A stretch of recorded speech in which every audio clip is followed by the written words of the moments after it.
Ya orúkọ mi kò yí padà, Muideen Ọládàpọ̀ tí gbogbo ayé mọ̀ sí Lala. Ìdí tá a fi wà ń bí lénìí níbi YouTube workshop, YouTube for filmmakers 2024. So ìdí tá a fi wà ń bí lénìí ni pé àwọn YouTube ni wọ́n gbé workshop yẹn sílẹ̀ lẹ́yìn pé láti wá enlighten náírà, láti wá jẹ́ kí bíi pé kéèyàn kán lè jẹ́ ká tún mọ̀ nípa knowledge, pé ká lè ní ìmọ̀ nípa bá a ṣe lè ṣe nípa channel wa lórí YouTube, and báwọn èèyàn tó ṣe lè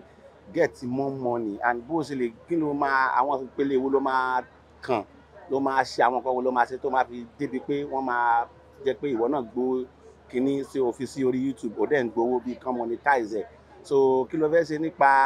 àti gbé nǹkan sórí YouTube tó jẹ́ pé kò ń ṣe tẹni ẹlẹ́ni copyright kọ̀ọ̀kan bẹ́ẹ̀ yẹn. So gbogbo àwọn nǹkan yẹn ni wọ́n kó jọ pọ̀ tí wọ́n pín ní ọjọ́ mẹ́ta ni wọ́n fi ṣe gbogbo ètò yìí, tó dẹ̀ jẹ́ pé ó jẹ́ àǹfààní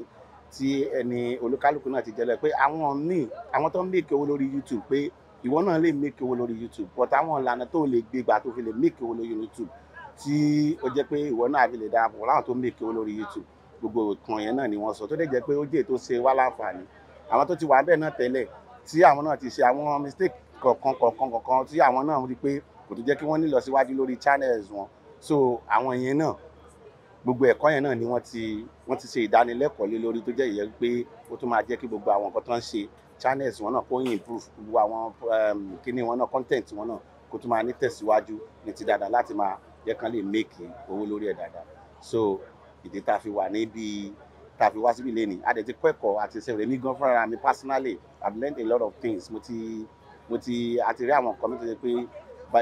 àwọn personal YouTube channels mi tó jẹ́ pé kí ni àwa náà máa apply ẹ̀ sórí ẹ̀. So and I think program yẹn ó wà okay. That's it.